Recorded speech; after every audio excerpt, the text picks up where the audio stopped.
Livro Jesus quer curar e libertar você.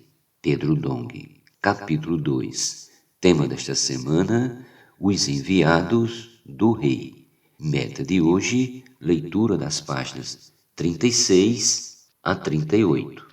O Rei nos encoraja mesmo em dificuldade. É certo que temos um Pai que cuida de nós. O Rei continua encorajando seus enviados a pregar o Evangelho.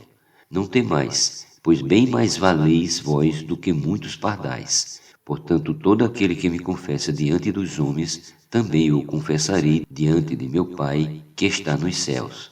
Mas aquele que me negar diante dos homens, também eu negarei diante de meu Pai que está nos céus. Mateus capítulo 10, versículos do 31 ao 33. Em outras palavras, é como se ele dissesse: vocês serão perseguidos, mas aguente firme, pois o prêmio será participar da manifestação do reino. Esse trecho bíblico não se refere à perda da salvação, mas à perda do galardão.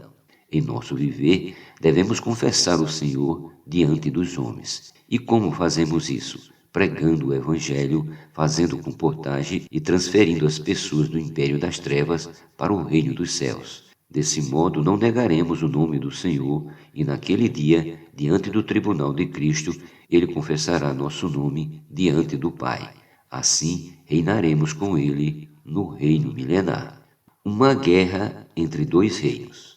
Ainda em Mateus 10, Jesus prossegue: não penseis que vim trazer paz à terra. Não vim trazer paz, mas espada, pois vim causar divisão entre o homem e seu pai, entre a filha e sua mãe, e entre a nora e a sogra.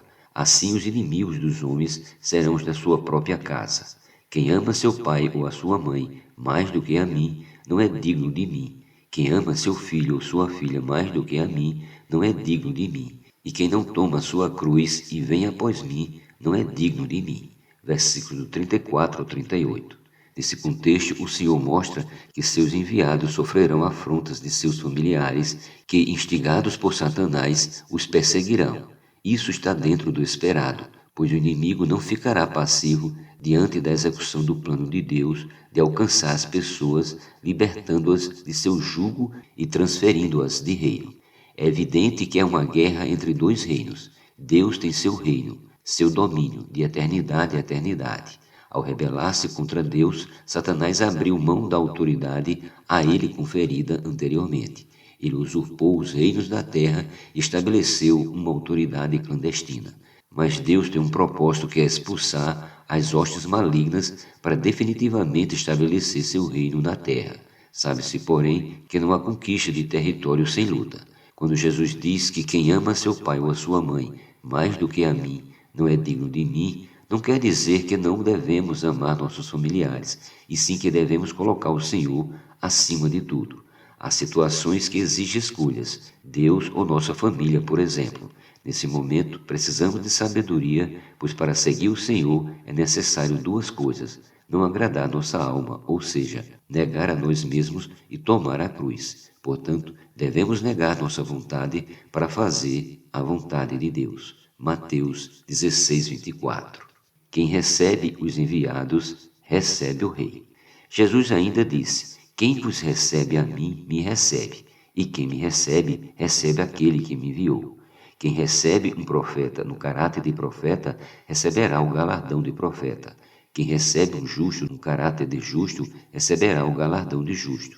E quem der a beber, ainda que seja um copo de água fria a um destes pequeninos, por ser este meu discípulo, em verdade vos digo que de modo algum perderá o seu galardão.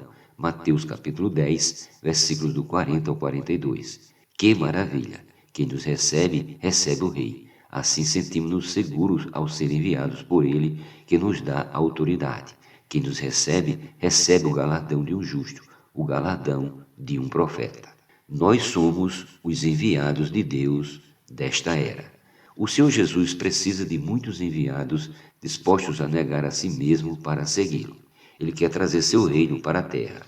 Contudo, ainda há muito trabalho a ser feito. Em Mateus 10, vimos que o rei enviou discípulos para aumentar sua força de trabalho, pois resolveu usar o homem como instrumento para realizar sua obra. Atos 9:15. Hoje não é diferente, o Senhor conta conosco. A população mundial aumenta a cada dia, por isso mesmo que o Evangelho já tem alcançado grande parte das pessoas, ainda há muitos que precisam ser resgatadas da escravidão das trevas, da morte e da corrupção. Quando Jesus estava na terra, os discípulos foram os primeiros a serem enviados. Todavia, hoje, nós somos os enviados para realizar a obra de pregação do Evangelho do Reino por todo o mundo. Que o Senhor continue usando-nos para trazer seu reino. Aleluia!